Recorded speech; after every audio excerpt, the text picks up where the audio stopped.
Peygamberimiz Muhammed Aleyhisselam İmam Buxari naql qilgan sahih hadisda qiyomat yiqilishgan vaqtda en talidal amatu rabbataha deydi. Yani bir ayol bir dedek o'zining xo'jayinini tug'di deydi. Yani bir ona balasining xizmatini qildigan bir holat keladi deydi.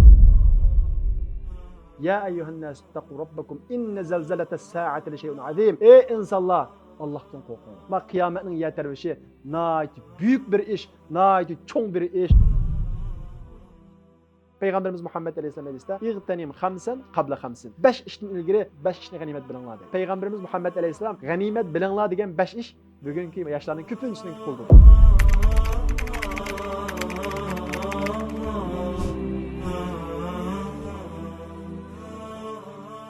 Assalamu alaikum aziz qarindoshlar. Hammalarningki mush vaqti xayrlik bo'lsin. Allohning rahmati va fazli bilan bugün yana shu Allohningki go'zal ismlaridan birini o'rganishga tirishimiz. Shu orqali Allohga bo'lgan tunishimizni cho'nqurlashtiramiz. G'aflat besib ketgan, qasvat besib ketgan qalbimizni uyg'otishga tirishimiz. Chunki bugungi kunda biz qalbimizni dodlashtirayotgan, hammamizni dunyo maishatiga tortayotgan bir hayot yashayotimiz. Bundaq bir hayotda bizni doim g'aflatdan uyg'otadigan darslarga, g'aflatdan uyg'otadigan tilovatlarga, g'aflatdan uyg'otadigan nasihatlarga nihoyat ehtiyojimiz bor. Alloh subhanahu va taolodan bu nasihatni oldi bilan o'zimga, ondan keyin hammamizga manfaatli qilib berishini so'rayman. Unda bo'lsa aziz qarindoshlar, biz bugun Allohningki go'zal ismlaridan Al-Jami ismini o'rganamiz. Alloh subhanahu va taolo bu Al-Jami ismi bilan bizga nima demoqchi, o'zining qaysi tarafini tushuntirmoqchi, biz g'aflat qolgan qaysi nuqtadan bizni ogohlantirmoqchi. Biz ilgirki darslarga diqqat qilsakmi, Alloh subhanahu va taolo har bir ismi orqali bizni bir g'aflatdan uyg'otadi.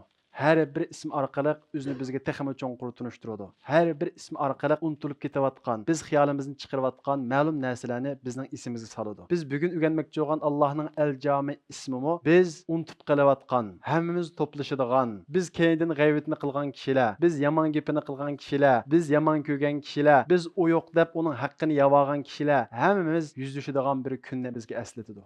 Oldi bilan biz Allohning Al-Jami ismininki birinchi ma'nosidan kelayli. Allohning Al-Jami ismininki birinchi ma'nosi to'plag'uchi, jam qilg'uchi degan gap. Ya'ni Alloh subhanahu va taolo bu ism orqali o'zininki ayrilgan mahbublarni, ayrilgan ota-bolalarni, ayrilgan ayollarni chuqum jamlaydiganligidan xabar beradi. Qarab baqadigan bo'lsak, bugun kunimizda bizning hayotimiz ayrilish bilan to'liqliq. Birisimiz ayolimizdan, birisimiz yo'ldoshidan, birisimiz onasidan, birisimiz dadasidan, yana birisimiz hamma narsamizdan, yana birsimiz mol dunyoimizdan ayriliq. Mana shundoq ayrilish bizni har jihatdan qoplayotgan kunda bizga Allohning bu Al-Jami ismi shunda deydi-ki, ey onasidan ayrilgan bolalar, ey ayolidan ayrilgan erlar, ey yo'ldoshidan ayrilib sabr qilgan ayollar, ey ota-onasidan ayrilgan yoshlar, dadasidan ayrilgan yoshlar, men sizlarni jam qilaman deydi. Alloh taolo bu vaqt Qur'on Karimda vallazina amanu wattaba'atuhum zurriyyatuhum biimanin alhaqna bihim. Allohga ishongan va shundaqla ana shu iymonda mustahkam turgan, oxirgacha ana shu iymonda mustahkam turib iymonning taqozosi bilan yashagan kishilar va ularning avlodlarini biz qiyomat kuni oxiratda ayrilmaydigan hayotda jannatda jamlaymiz. Ularning bolalarini biz ularga qo'shamiz deydi. Va shundaqla bu oyatning tahtiga bütün ayrilgan mahbublarninki jannatda bir yerga jam bo'lganligidan iborat. Mana bu bizning qalbimizga bugungi kunda shifo bo'lgan bir haqiqat yushundi. Ya'ni Alloh subhanahu va taolo ey miskin bandalarim, ey qalbi yori bandalarim, ota-onasidan ayrilib, dadasidan ayrilib, ayolidan ayrilib, mana shundaq firoq azobida yashagan bandalarim, ana jami', ya'ni men to'playman deganga ishorat qiladi. Demak, Alloh subhanahu va taoloninki bu ism bizga mana shundaq bizni jamlaydiganligiga ishorat qilish va shundaqla shundan xabar berish orqali bizning qalbimizga bir shifo beryotdi. Va shundaqla Alloh subhanahu va taolo bu Al-Jami ism orqali bizni uning ko'may turib, uning bilan birga yashamay turib, ularga oshiq bo'lgan, ularning yo'liga ergashgan, ularning yo'lida o'zimizni, hayotimizni sarf qilishni sharaf biladigan payg'ambarimiz Muhammad alayhissalom, sahobalar va bizning ichimizdagi cho'ng chiqqan mo'tabar kishilar bilan to'playdiganligidan xabar beradi. Hammamizning payg'ambarimiz bilan uchrashib bir kelib paranglashib, ana shu Uhud haqida, Badr haqida, sahobalar haqida, Toyib uchirgan aziyatlar haqida hammamizning bir paranglashqimiz bor. Shu hayotni bir tushungimiz bor. Alloh subhanahu va taolo bu ism orqali ey bandalarim, qiyomatda men sizlarni to'playman deganga ishorat qiladi. Chunki Alloh subhanahu va taolo qiyomat kunisi jannat ahlini agar biz iymonimiz bilan, iymonimizning taqozosi bo'yicha yashab o'lalsak, jannatda bizni ana shu payg'ambarlar bilan qiladi. Meyli o ticaretçi olsun, hakiki sadık ticaretçi bo'ladigan, yolg'ondan qochadigan, haromdan qochadigan ticaretçi bo'ladigan Peygamberimiz Muhammed Aleyhisselam peygamberlar bilan bo'ladi deydi. Demak, biz iymonimizning taqozosi bo'yicha yashagan vaqtimizda Alloh subhanahu va taolo bu ism orqali deydiki, men sizlarni to'playman deydi. Jam qilaman deydi. Men sizlar payg'ambaringlardan necha yuz yil keyin yashagan bo'lsanglarmi, payg'ambaringlar bilan jam qilaman, sahobalar bilan jam qilaman deydi. Va shundaqla Alloh subhanahu va taolo bu ism orqali kofirlarni, munofiqlarni jahannamda jam qilguvchi ekanligidan xabar beradi. Mana mohiyatga qarab qoladigan bo'lsak, nurg'un kofir zolimlar musulmonlarga zulm qilyapti. Va shundaqla kofirlar, munofiqlar birlashib musulmonlarga aziyat beryapti. Qiyomat kuni o'zining bugungi kunda munofiqligini yushirib, musulmonlarga ziyon solayotgan kishilarning yuzini echib, jahannamda ularni kafirlar bilan birga jamlaydiganligini xabar berib, Alloh taolo Qur'on Karimda innalloha jami'ul munafiqina val kafirina fi jahannam jami'a. Haqiqatan Alloh subhanahu va taolo munofiqlarni, ya'ni o'zini musulmondek ko'rsatib, musulmonlarning orasiga kirib olib, musulmonlarga ziyon soladigan, dushmanlarga, zolimlarga, xitoylarga gap yetkazib, mushadagi musulmonlarning oilasiga, meliga ziyon soladigan mana shundaq munofiqlarni val kafirin, kafirlarni shular bilan birga jahannamda jam qilaman deydi. Va shundaqla Alloh subhanahu va taolo munofiqlarni ogohlantiradi. Bugun kunda sizlar musulmonlarning orasida yashab, o'zinglarni musulmondek ko'rsatishingiz mumkin. Bugun kunda sizlar o'zinglarni millatparvardek ko'rsatishingiz mumkin. Ammo qiyomat kuni sizlar rasvo bo'lasizlar. Chunki sizlar qiyomat kunisi innalloha jami'ul munafiqina val kafirina fi jahannam. Kofirlarni va munofiqlarni jahannamda jam qilamiz. Jahannamda oshkor bo'lasizlar. Mohiyatda oshkor bo'lmagan bilan o'lgandan keyin qiyomatda abadiy hayotda oshkor bo'lasizlar, rasvo bo'lasizlar deb Alloh subhanahu va taolo bundan ogohlantiryapti. Bu sababdan bugungi kunimizda ko'pinchimiz nifoqning nima ekanligini bilmay, munofiqning nima ekanligini bilmay, munofiqlik qatori kirib qolishimiz mumkin. Munofiq bo'lsa bir odamning chiroyi o'zgarib ketmaydi, rangi o'zgarib ketmaydi, faqat uning qalbi o'zgaradi. Hatto inson o'zi diqqat qilmasa, o'zi tuymay munofiq bo'lib ketishi mumkin. Masalan, bir odamning doim iddao qiladigan narsa bilan amaliyoti o'xshamasa, iddaosi yuqori, ammo amaliyoti o'zi tushkun, fosiq munda bo'lsa, bu odamda munofiqning alomati asosan tepilgan bo'ladi. Va shundaqla bir odam o'zini noy taqvodek ko'rsatib, yolg'on aytsa, va'da turmasa, omonatga xiyonat qilsa, u odam xolis munofiq bo'lgan bo'ladi. Va insoma va insalla, garchi ro'za tutgan bo'lsin, namoz o'qigan bo'lsin. Payg'ambarimiz Muhammad alayhisalom dedi, munofiqning alomati o'sh dedi. Birinchisi, gap qilsa yolg'on gap qiladi. Ya'ni gapi amaliyatiga uyg'un emas, qalbida yo'q gaplarni qiladi. Ikkinchisi, omonatga xiyonat qiladi. Uchinchisi, va'dasida turmaydi. Mana shu 3 alomat tepilgan odam munofiq dedi. Namoz o'qishcha, ro'za tutishcha, payg'ambarimiz uni ta'kidlab, va za'ama annahu muslim. O'zini musulmon deb turasimi? Va insoma, ro'za tutsimi? Va insalla, namoz o'qisimi dedi. O'zimizda agar yolg'on aytish va turmaslik, omonat xiyonat qilish shunday ish bo'lsa, biz o'zimizni munofiq deb ansirasak, o'zimizni munofiq deb darhol tavba qilsak, tamoman bo'ladi. Shunga u munofiq desa, bunda qarab, mening qalbimda josuslik yo'q. Men Xitoyga ishlamayman, va yoki unda qilmayman deb o'zimizning xotirjam bo'lib qolsak bo'lmaydi. Biz yuqorida o'tgan 3 alomat tepilib qolsa, biz shundaq dars so'zlab turibmi, dars tinglab turibmi, namoz o'qib turibmi, ro'za tutib turibmi, munofiq bo'lib ketishimiz mumkin. Bu sababdan Hazrat Umar ansiraydi o'zidan.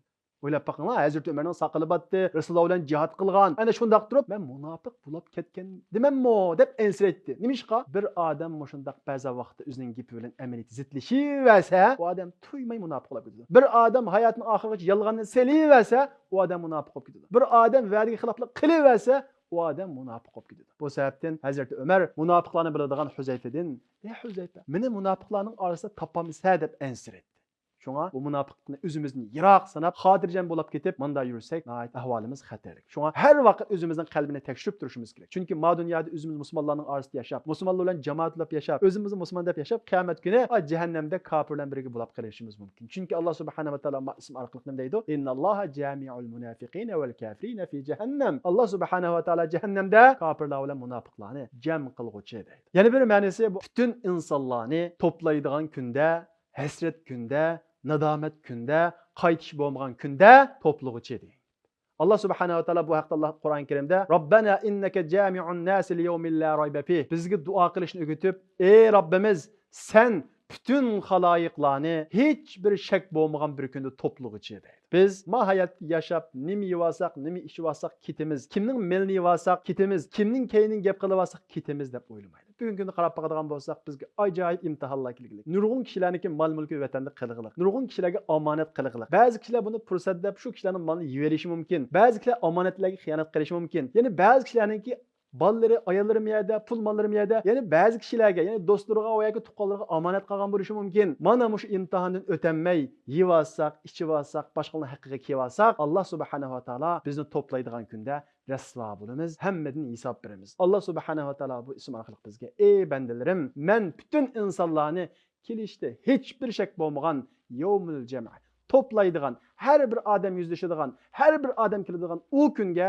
to'plag'uchiman" deydi. Bu günni Allah subhanahu wa ta'ala Kur'an-ı Kerim'de şu sebepten yevmul cem'a, toplaşış günü, cemleşiş günü, yüzleşiş günü, hem adam bir yer kiladigan köyünde manama şundak süpetligen. Bu günni her gün yirak sanamaylı. Çünkü bu gün naiti yakın. Bu gün şu derecede yakın boğallık için bu günün yeni bir ismi Kur'an-ı Kerim'de yevmul azife. Yani yıkıllap kalgan gün, kilişki naiti az kalgan gün, ma hayatının ahirleşidiganlıqıga ma kapırlama işinidir. Kapırlama kuyaşның enerjisi tügeydi dep biladi. Her birisi işinidir. Ama biz Müslümanlar o günün ahirleşidigan günde biz kıyamet günüsü toplaş günü dep ataymiz. Bu kaçan buludu biz bilmeymiz. Tuyuksuz buludu, uçtum tut buludu. Ama bu kıyamet yüz birişine ilgili Peygamberimiz Muhammed Aleyhisselam bir qancha alametlerini dep bergen. Nima üçün? Bizni gafletga tushmasin. Bizni ma toplashadigan kunda, yüzleşadigan kundan bexut bo'lmasin. Mana shu kun kelmaydi ekan, qiyomat kelmaydi ekan, hisob kitob bo'lmaydi ekan deb boshqalarning haqqini oladigan, milga ega bo'la oladigan, yuz obro'yini to'kadigan mana shunday ish tushib qolmasin deb Allah subhanahu wa ta'ala mush yüzleşadigan, toplashadigan kunninki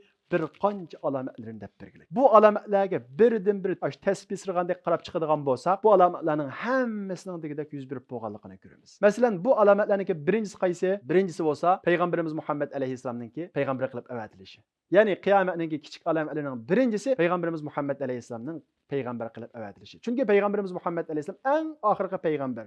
O'ylab qarashinglar mumkin. Bu payg'ambarimiz kelgili 1400 yil bo'ldi. Bu 1400 yilning yaxshi qiyomat bo'lmasa, qanday yiqilib qolgan bo'ladi deb o'ylab qarashinglar mumkin. Ma biz 60-70 yillik yashaydigan ma insonning kallasida 1400 yil degan bak uzun shundaqo. Ammo ma hayotningki dunyoning umriga sarflagan vaqtda bu 1400 yil degan bak az. Masalan, dunyoning umrini hozirgi ilm fan isbotlab 4,5 milliard deb o'tirib qo'ydi. Endi insoniyatning umriga har xil baho beradi. Ba'zilar shu yezigilik qarab turib insoniyatning umrini 12 ming yil deydi. Ba'zilar 7 ming yil deydi. Har xil gaplarni qiladi. Masalan, 12 ming yıl deb alsak, taxminen 12 ming yılga nisbatan 1400 yıl degan bak az. Bak qurqi o. Allah subhanahu va taolo ma insoniyatga Adam alayhissalomdan ta to'xtamay payg'ambar avatib, tuztib, ma qiyomatni qila vaqtida eng oxirgi payg'ambar deb bizning payg'ambarimiz Muhammad alayhissalomni avatgan. Eng oxirgi payg'ambarning avatilganligi, endi ma'nodan payg'ambar yo'q. Endi ma'nodan insonlar azsa payg'ambar avatib ularni tuztib oltamaymiz, endi qiyomatlab oxirlashadi deb payg'ambarimiz Muhammad alayhissalomni qiyomatning birinchi alomati qilgan. Shunga payg'ambarimiz Muhammad alayhissalom bu'ittu ana was-sa'a kahatayn. Men qiyomat mana shunday yaqin avatildim deydi payg'ambarimiz Muhammad alayhissalom. Ikkinchi alomati bo'lsa Masjidul Aqsoning ozod qilinishi. Ya'ni islom yer yuziga kelgandan keyin payg'ambarimiz Muhammad alayhissalomning hayotidan keyin Masjidul Aqso tunji bo'lib Hazrat Umarning davrida fath qilingan. Demak, qiyomatning ikkinchi alomati yuz berib bo'ldi. Uchinchi alomat nima? Yaqin kelgusida cho'ng bir vaboning tarqalishi. Bu payg'ambarimiz Muhammad alayhissalomdan keyin taqab yuz berib bo'lgan. Ya'ni Amwas vabosi deydigan bir vabo taqilgan. Bu vaboda nurg'ulg'an sahobalar o'lib tugab ketgan. To'rtinchi qiyomatning alomati bo'lsa, kishilarningki payg'ambarimiz Muhammad alayhissalomdan keyin mol dunyoda bayashatlikda shunchalik kengayib, sadiqa ba'sa og'ali odam topolmaydigan bo'lib ketishi. Bu qachon bo'ldi? Hazrati Umar ibn Abdul Azizning davrida bo'ldi. Umar ibn Abdul Azizning davrida Umar ibn Abdul Aziz zakotlarni, sadiqalarni taqatsa, og'ali odam topqili bo'lmaydigan darajada kishilarning qalbini to'yg'azdi.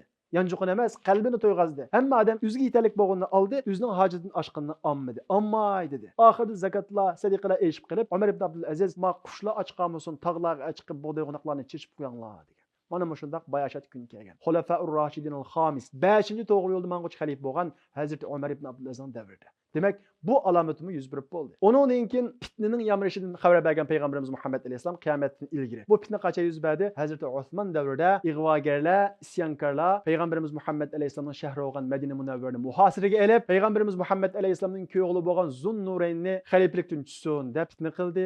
Keyin Hazreti Osman radhiyallohu anhuni shahid qildi. Uningdan keyin sahobalarning o'rtasida fitna yuz berdi. Hazreti Ali bilan Muaviya o'rtasida, Hazreti Hasan, Hazreti Husaynlar bilan Muaviya, uningdan keyingi Yazidlar o'rtasida, musulmon sahobalar o'rtasida qilich ko'tarishadigan mana shunday fitna yuz berdi. Bu fitnadan payg'ambarimiz Muhammad alayhissalom qiyomatning alomati deb o'zi hayot vaqtida xabar bergan. Uningdan boshqa payg'ambarimiz Muhammad alayhissalom o'zidan keyin yolg'onchi payg'ambarlikning davosini qildigan kishilardan xabar bergan. Payg'ambarimiz Muhammad alayhissalomdan keyin Hazrat Abu Bakrning davrida Musaylimatul Kazzab deydigan bir kishi yolg'on payg'ambarlikni da'vo qilgan. Bu oz bo'lmagan kishilarni agashtirgan. 10 necha ming odamni keyniga agashtirib o'ziga ishontirgan. Ammo Bunun karşı Hazreti Ebu Bakır radıyallahu anh qo'shin tatib, bularni mag'lub qilib yo'q qilgan. Demak, bu mu qiyomatning bir alomati edi? Bu mu yuz berib bo'ldi? Undan keyin omonatning zayo bo'lishi.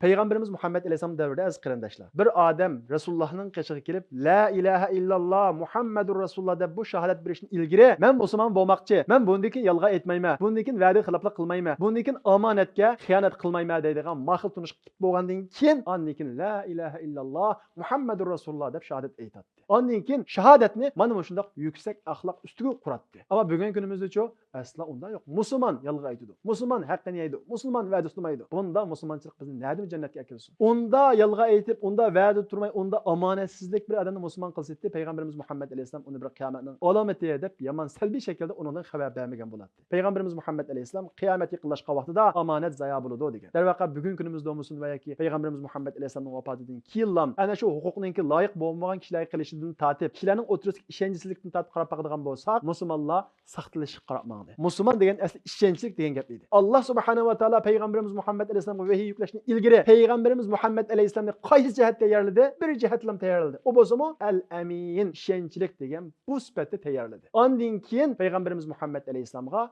vahiy tushirdi. Ya'ni Peygamberimiz Muhammed Aleyhisselam o'zida ishonch degan bu sifatga loyiq bo'lgandan keyin payg'ambarlikka loyiq bo'ldi. Peygamberimiz Muhammed Aleyhisselam qiyomat kelishdan ilgari omonatlarningki zayo bo'lganligidan, kishilar va'dasi turmaydiganligidan va shundaqla ish o'z ahliga topshirilmaydiganligidan xabar bergan. Bu bizning jamiyatimizning nihoyat ekan. Undan boshqa qarab baqadigan bo'lsak, Peygamberimiz Muhammed Aleyhisselam hadisida qiyomat oxirlashdan ilgari zina fahishi ko'payib ketadi degan. Qarab baqadigan bo'lsak, hozir o'zini hatto musulmon davlati deb atgan davlatlarda bu zina fahish qilgan odamga hech qanday bir jazo yo'q. Endi buningdan uchun qanday tarqalsin bir zina? Hatto u qo'g'diladi. Himoya qilinadi. Mana bu qiyomatning yuz bergan alomatlarining yana birisi. Undan boshqa Peygamberimiz Muhammed Aleyhisselam jazoni nihoyat kengayib ketadi degan. Hatto zamon oxirgi vaqtida jazoni yemagan odam jazoning buxoniqida qoladi degan. Bugun kunimizda qaysimiz kredit kart ishlatmaymiz? Qaysimiz to'rdan bir narsa sotib olishga ehtiyoj bo'lganda omilsiz shaklda kredit kartı ishlatmay bazayalda to'rdan bir narsa sotib olib bo'lmaydi. Shuncha diqqat qilganlarimizmi? Jazondan shuncha qochganlarimizmi? Mana shundaq buxoniqida qilyapmiz.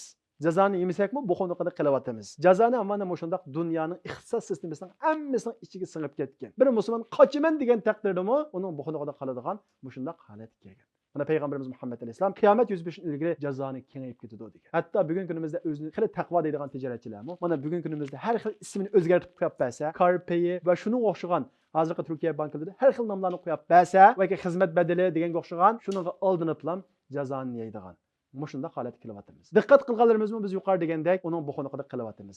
Mana bu bugun kunimizdagi yuz berib bo'lgan qiyomatningki bir alomati. Uningdan boshqa Peygamberimiz Muhammed Aleyhisselam zamon oxirgi vaqtda, qiyomat yaqinlashgan vaqtida naqshi musiqa nihoyat oshkor bo'ladi va shundaqla mening ummatimdan bir kishilar chalg'u asboblarni halol sanaydi deydi. Bugun kunimizda chalg'u asboblarni halol sanmaydigan kishilar nihoyat oz qiliqliq. Hammamiz ko'pinchimiz hozir to'g'ri deb nurg'oyaga ketiglik. Bu mu qiyomatninki yana bir alomat. Uningdan boshqa mush hadisninki davomida Peygamberimiz Muhammed Aleyhisselam zamoni oxirgi vaqtda qiyomatning oldida aroqkashlik ko'payib ketadi degan. Buning qanchalik ko'payib ketganligini hammamiz bilamiz. Uningdan boshqa Peygamberimiz Muhammed Aleyhisselam yatatawaluna fil bunyan yalangoyoq qadichi mana shundaq kishilarninki igiz qavat bino silishda baslashganligini ko'rasan degan. O'ylab baqaman 1400 yil ilgari yalangoyoq padich kishilarninki igiz bino silishda baslashganligini ko'rasan degan. 100 yil ilgari Dubayga qarab baqadigan bo'lsak, hammasi padichi dengizni marvoyib turib sotadigan oranjanni baqadigan arablar.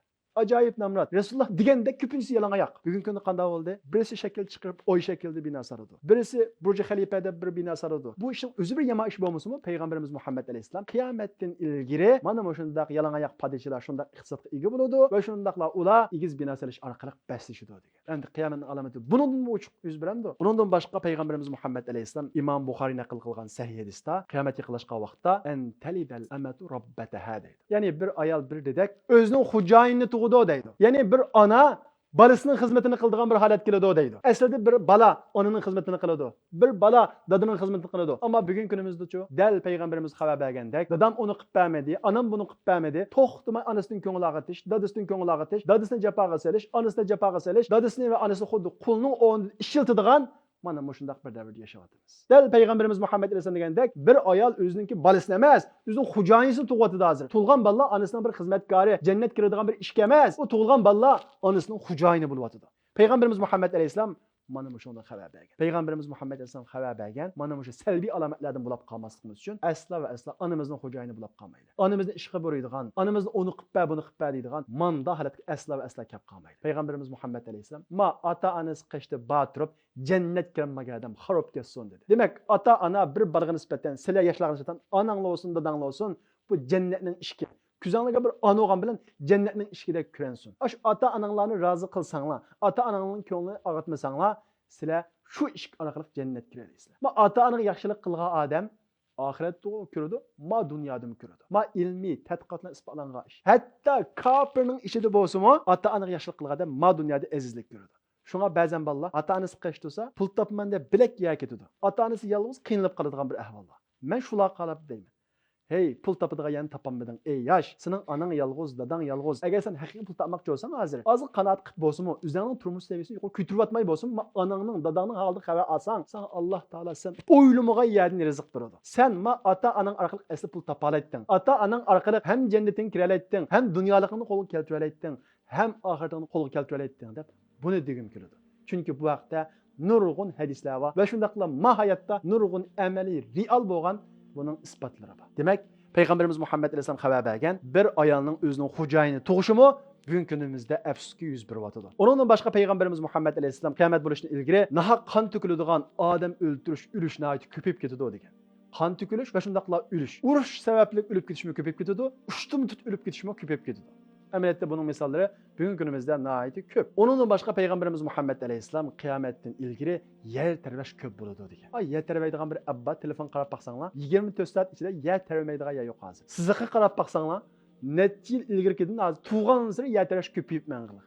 Mana bu bugungi kunimizdagi yuz berayotgan qiyomatning yana bir alomati. Yana birisi Payg'ambarimiz Muhammad alayhisalom qiyomatdan ilgari shundaq bir ayollar keladi. O ayollar kiyim kiyiklik, lekin yalang'och degan. Ular chochlarini tuguning luksdak qilib oladi degan Payg'ambarimiz Muhammad alayhisalom. Bugungi kunimiz qarab baqadigan bo'lsak, nurg'un ayollar bor, kiyim kiyiklik, ammo u xuddi bo'lab qo'yganga o'xshash, kiyim kiymagan bilan hech bir farq yo'q. Xuddi chechni Payg'ambarimiz Muhammad alayhisalom xabar bergandek, tuguning luksdaklam qilib oladi. Payg'ambarimiz Muhammad alayhisalom kasminatul buxt tuguning luksi deb mana shundoq o'xshatib qo'ygan. Bugungi kunimizda bu alomatni yuz bergan. Undan boshqa Payg'ambarimiz Muhammad alayhisalom qiyomat yaqinlashgan vaqtida yolg'on guvohlik berishni ko'payib ketadi degan. Ya'ni birovdan birisi paloni qandoq deb so'rasa, shaxsiy manfaati yoki shaxsiy manfaatiga ziyon soldi deb o'ylab qolganligi yoki hasad yoki riyo sababli har xil sabablar tufayli bir yaxshi odamning yaxshiligini bilsa, uning qarta yolg'on guvohlik beradigan mana shundoq ish ko'payib ketadi degan. Bugungi kunimizda buning reallikqa misol keltirmasakmi, buning ko'p ekanligini nihoyat aniq ko'ra olamiz. Undan boshqa Payg'ambarimiz Muhammad alayhisalom qiyomat oxirlashdan ilgari Arab ziminining eriq o'stanlarida suv oqib yeshillik aylanadi degan. Bu haqda hadis bor. Qani ma 2 yil ichida Makkaninki tog'lariga qarab baqanlar bormi? Ana shu qaqas tog'lar xuddi Turkiyaning tog'lariga o'xshash yop-yeshil bo'lib ketdi. Qiyomatning alomati biz yashayotgan davrda yuz bergan hozir. Undan boshqa Payg'ambarimiz Muhammad alayhisalom qiyomat oxirlashgan vaqtida vaqt qisqaraydi degan. 1 yil 1 oydek, bir ay bir haftadek, bir hafta bir kundek bo'ladi degan. Bu deganlik vaqt 24 soat tez mangadi yoki vaqt qisqarib ketadi deganlik emas. Barakat ko'tarilib, 1 yil xuddi bir oydek, bir ay xuddi mana shundaq bir haftadek, bir hafta bir kundek o'tib ketadi degan. Va shundaqla Payg'ambarimiz Muhammad alayhisalom yana bir hadisda at-taqarubul aswaq, ya'ni qiyomat bo'lishdan ilgari bozor yiqilishib ketadi, so'd-setiq yiqilishib ketadi degan. Bugungi kunimizda so'satiq qanday yaqinlashdi? Uyimizning ichiga kirdik. Shunday hozir bir narsa to'moqchi bo'lsak, burulida eshak harvini qatib necha kun mengib bir narsa to'g'an bo'lsa, bugungi kunimizda telefonimizni shunday bosamiz, uyimizga kiradi. Mana Payg'ambarimiz Muhammad alayhisalom degandek, bozor yiqilashdi. Undan boshqa Payg'ambarimiz Muhammad alayhisalom xabar bergan cho'ng qiyomatninki kichik alomatlarning uchun cho'ngroq ishlar bo'lsa, Istanbulning fath qilishi. Payg'ambarimiz Muhammad alayhisalom falani amal jayshuha, falani amal amiru amiruha. Ana shu Istanbul fath qiladi. U Istanbulni fath qiladigan amir nihoyat yaxshi amir. Uning qo'shoni nihoyat yaxshi qo'shin degan. 1900-yili mana Istanbul Muhammad Fatih tarafidan fath qilindi. Payg'ambarimiz Muhammad alayhisalom bu gapni degan vaqtida bu Istanbul Sharqiy Rimninki, ya'ni Vizantiyaning poytaxti edi, gullangan, kuchlangan. U yerning fath bo'lishini hech bir unda aqliy ko'zdan qarasak mumkin bo'lmaydigandek bir ish edi. Payg'ambarimiz Muhammad alayhisalom Allohning vahiysidan gap qilgan zot bo'lg'achqa Istanbul fath qilindi. Va la ni'mal amiru amiruha. Uning amiri nihoyat yaxshi bir amir deb sifatlagan. Darvaqa Istanbul mana Payg'ambarimiz Muhammad alayhisalom xabar berib, necha yuz yil o'tgandan keyin fath qilindi. Undan boshqa Payg'ambarimiz Muhammad alayhisalom xabar bergan qiyomat alomatlaridan nurg'uni, ya'ni kichik alomatlarning hammasi degudek 101 puldan siqrandashlar. Qiyomatning kichik alomatlarininki ko'pincha 101 bo'lgan bo'lsa, amdikin qaysi alomat keladi? cho'ng alomat keladi. Qiyomatning cho'ng alomati xuddi payg'ambarimiz Muhammad alayhisalom hadisda xabar bergandek, tasbihning tiziqiga o'xshash, keyin ulishib kelib, eng oxirida qiyomat turib to'xtaydi. Shunga qiyomatning cho'ng alomati yuz berdi degan gap, qiyomat yuz berdi degan gap. Allah subhanahu va taolo mana shu jami ismi bilan bizni qiyomatdan ogohlantiryapti. Nima uchun ogohlantiryapti? Chunki qiyomatning mana bugungi kunimizda qarab qaramiz. Nurg'un alomatlar yuz berib bo'ldi. Biz zamonning eng oxirida yashayapmiz. Chunki qiyomatning dahshati nihoyat qattiq. Alloh subhanahu va taolo Qur'on Karimda biz ma bixut insonlarni ogohlantirib, ya ayyuhan nas taqu robbakum inna zalzalatas saati shay'un azim. Ey insonlar, Allah'tan qo'rqinglar. Ma qiyomatning yetarvishi nihoyat büyük bir ish, nihoyat cho'ng bir ish deydi. Biz yetarviganni azroq his qilib baqdik Turkiyada. Yetarvigan vaqtga qo'rqinishni his qilib baqdik. Yetarvigan vaqtida nurg'un odam Turkiyadan ketdi. Nurg'un odam Istanbuldan ketdi. Hali ham ketyapti. Nimishqa uning qo'rqinchini yashadi. Qiyomatdagi dahshat uningdan necha hassa. Nimishqa? Chunki hozir yetarvigan vaqtda yalam tarvigan bo'lsa, qiyomatda yalam tarmaydi, butun tog'lar, osmonlar tarmaydi. Alloh subhanahu va taolo bu haqda nihoyat uch bayon qilib, yawma tarjufur rajifa tatba'uha radifa. U kunisi, ya'ni kishilar yuzlashadigan, kishilar to'plashadigan u qiyomat kunda zamin tarvaydi va uning orqasidan osmon va osmondagi narsalar tarvaydi. وترى الجبال تحسبها جامدة وهي تمر مر السحاب. Sen tağlarını xuddi turg'un holatda gumon qilsa, lekin u vaqtda tağlarni xuddi bulutdek mushundaq yiqraydi deydi. Va shundaqla Alloh subhanahu va taolo u kundagi dahshatni xabar berib, yawma tarawnaha tadhalu kullu murdi'atin amma arda'at. U kunning dahshatida har bir sut emitayotgan ayol bolasini unutuydi. O'zining bir sut emitayotgan bolasining baliqini isidan chiqarib o'tadi deydi. O'ylab baqinglar, bir ona degan emitayotgan bolasini asla va asla unutmaydi. Xuddi bugungi kunimizda biz telefonni unutmagandek, bir bola ana shundaq yaqin, ana shundaq bog'langan bo'ladi. Ammo qiyomat kunining dahshatida ana bog'langan bolasining o'zining emitayotgan bir bolasi baliqini unutuydi. Va tad'a kullu zati hamlin hamlaha. Homildor ayollarning bo'yini ajab ketadi. Va taran nasa sukara va ma hum bisukara. Kishilarni mastak ko'rsa, qiyomat kunida hammamiz mastak. Nima sho'g'alligini uqolmaymiz. Yawma yafirul mar'u min akhi. Bir odam o'zining qarindishidan qochadi, ayolidan qochadi. Har bir odam o'zining ishi bilan lam bo'lib qoladi. Vataran nasa sukara va ma hum bisukara. Ular xuddi mastak, masni xayollarga keltiringlar. Mas degan daldanishib yuradi. O qiyomatning dahshatida hammamiz mana shundaq daldanishib yuramiz. Va ma hum bisukara. Biz mas emas, walakin azaballohi shadid. Lekin u kundagi dahshat nihoyat qattiq. Yatarviganning gapini qilmayapmiz hozir.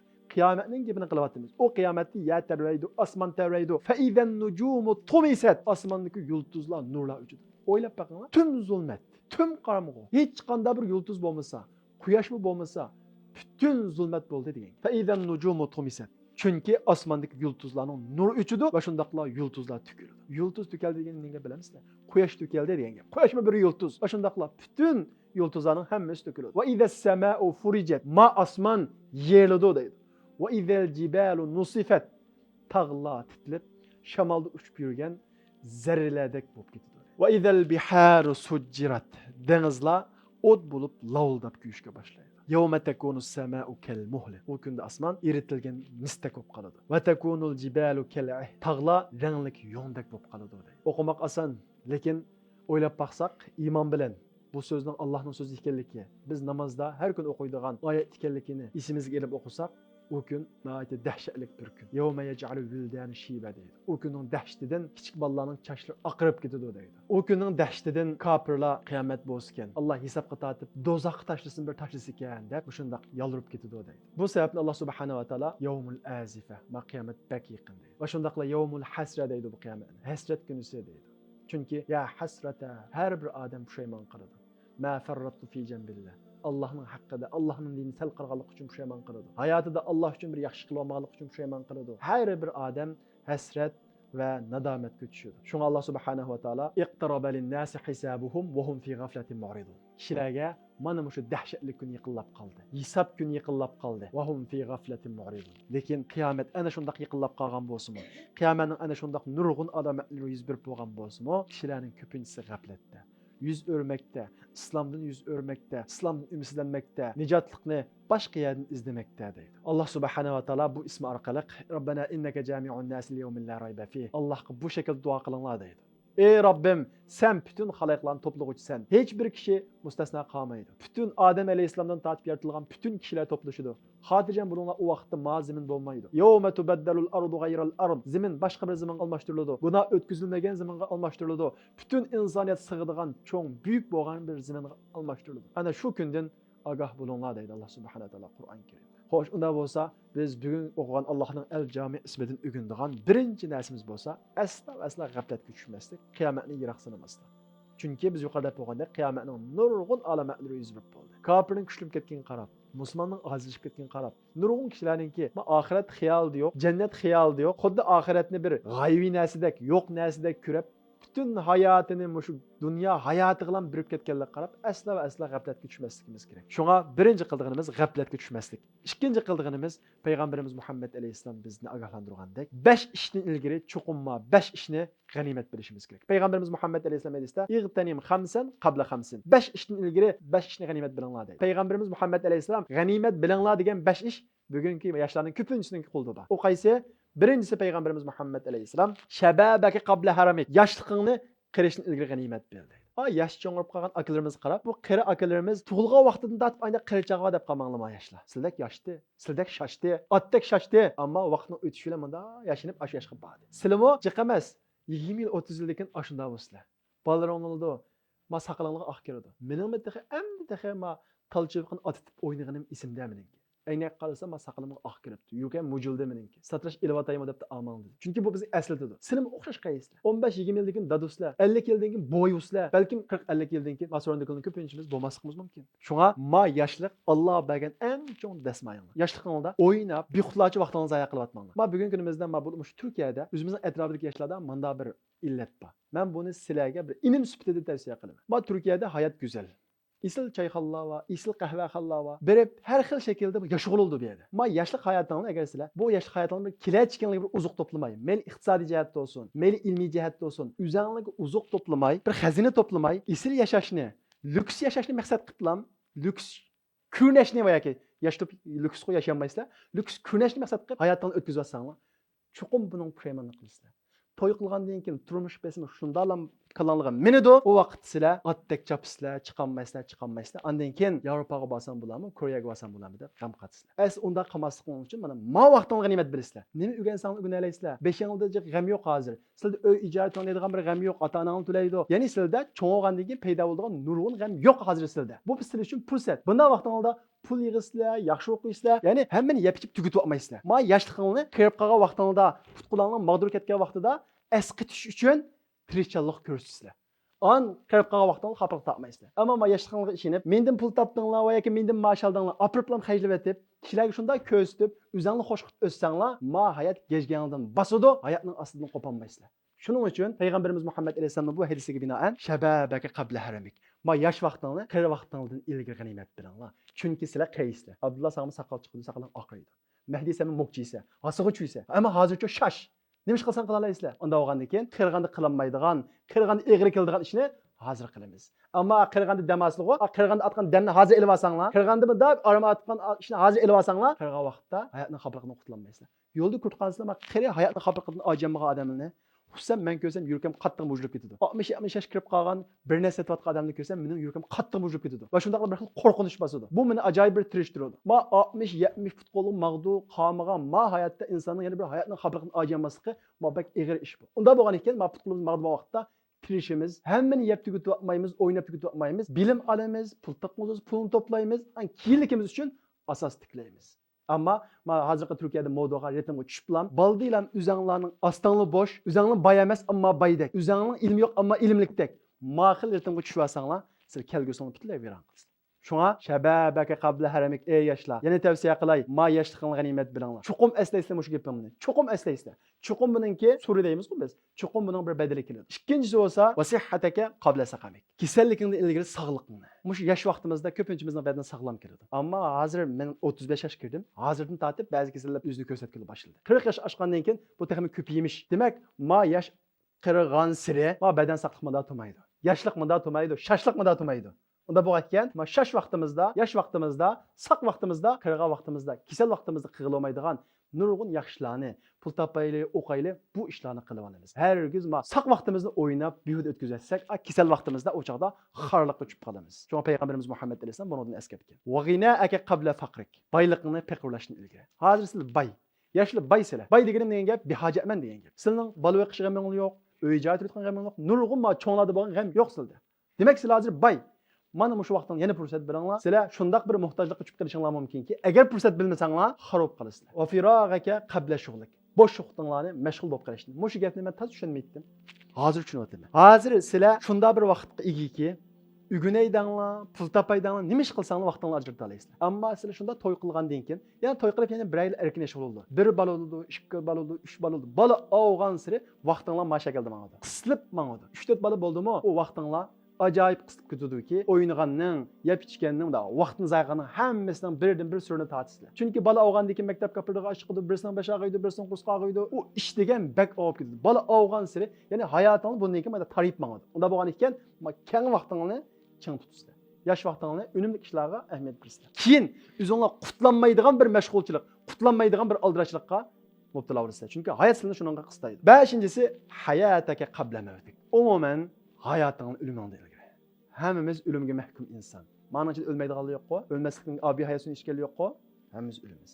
Demak, unda bo'lgan ekan, ma o'limdan iborat, ma haqiqatga berib qo'ychilik, ma hayotimizni qadrlaydi. Chunki o'lgandan keyin tunji surilgan narsamiz hayotimiz. Payg'ambarimiz Muhammad alayhisalom hadisda la tazulu qadama abdin yawmal qiyamah hatta yus'alu an arba'. 4 ishdan so'ralmay turib qiyomat kuni bandaninki qadim o'tkelmaydi deydi.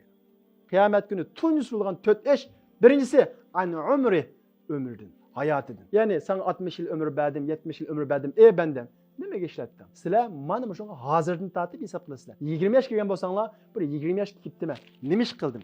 Hozirdan tortib hisobini qilishga boshlaysizlar. Chunki hayot degan tuymay o'tib ketadi. Ma hayot sizlar jim o'lsanglar o'tadi. Siz bir ish qilsanglar o'tib, bir ish qilmasanglar to'xtaydigan hayot emas ma. Jim uxlasanglar o'tadi ma hayot. Qiyomat kuni mana shu hayotdan so'radi. Ikkinchi qilib va'an shababi. Yaşlıqından so'raydi. O'ylab baqinglar, Alloh taolo birinchi qatim hayotingdan so'raydi ekan. Ikkinchi qatim yaşlıqından so'raydi ekan. Endi hayotingdan so'rab bo'lib, yana takrar yaşlıqından so'rashning nima ahamiyati? Ahamiyati shuki, umumiy hayot bir ne'mat bo'lsa, hayot ichidagi yoshlik o bir ne'mat. Qashki men o'ylayman hozir. Yosh vaqtimda uni qilib olgan bo'lsam, yana qilmasligim mumkin, ammo men yana deyman. Ammo buning uchun yana buni anglaydigan, buning ahamiyatiga yetadigan yoshlar yana chiqadi deb o'ylayman. Uchinchisi, topgan puli haqida so'raldi. Nereden taptı, neye işletti? Dördüncüsü, va'an cismi. Cismidin soraydı. Ma bedenini nime işlettin? Allah Teala sana göz verdi, kulak verdi, ağız verdi. Nime işlettin? Davamlı işlem işlettin mi? Koyga okşaş. Davamlı küreşki işlettin mi? Müşkü okşaş. Davamlı anlaşık işlettin mi? Başka hayvanlık okşaş. Onu da hayvanlık mı, periklik işlettin mi?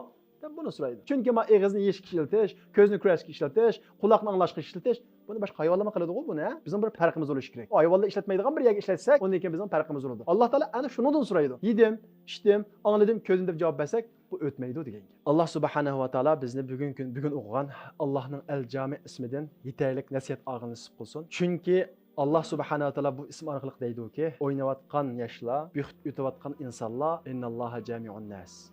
Men to'playman kishilarni deydi. Men yig'aman deydi. Nima degan gap to'playman degan gap? Hisob olaman deydi. Yaşlıqını hesap alama. Manga yulanlı hesap alama. Her bir ağın kademalidan hesap alama. Ma hayatta ata-analık hesap verip ötep gitarlışanlar mümkün. Ma cemiyetinin küzde bu ötep gitarlışanlar mümkün. Ama Allah'ın aldıda innallaha sari'ul hisab ve kefa billahi hasiba. Ma hesap elişti Allah yeterli. Allah'ın hesabını hiç kim kaçıp kutlanmaydı. Onda bo'lgan ekan, ma o'zimizning hayotiningki hisobini qilib yashag'ili Alloh subhanahu va taolodan nasib qilsin. Va shundaqla Alloh subhanahu va taolodan shu hayotimizni ma'nlik o'tkazishni, yawmul jam'i yuzishadigan kun uchun Alloh subhanahu va taolo bizni tayyorlab qilishni nasib qilsin Alloh subhanahu va taolo. Ana shu to'plashadigan kunda Alloh subhanahu va taolo bizni rasvo qilishdan saqlasin. Va shundaqla Alloh subhanahu va taolo payg'ambarimiz Muhammad alayhisalom xabar bergandek, yosh vaqtimizni qiyinligimizni ilgari, saqliqimizni kasal bo'lishni ilgari, hayotimizni o'lishni ilgari boş vaktimizni, meşguliyet üstümüzni besverişni ilgiri ganimet bilişni Allah subhanahu wa ta'ala bizge nasip olsun. Ve ahiru da'vana enilhamdülillahi rabbil alemin.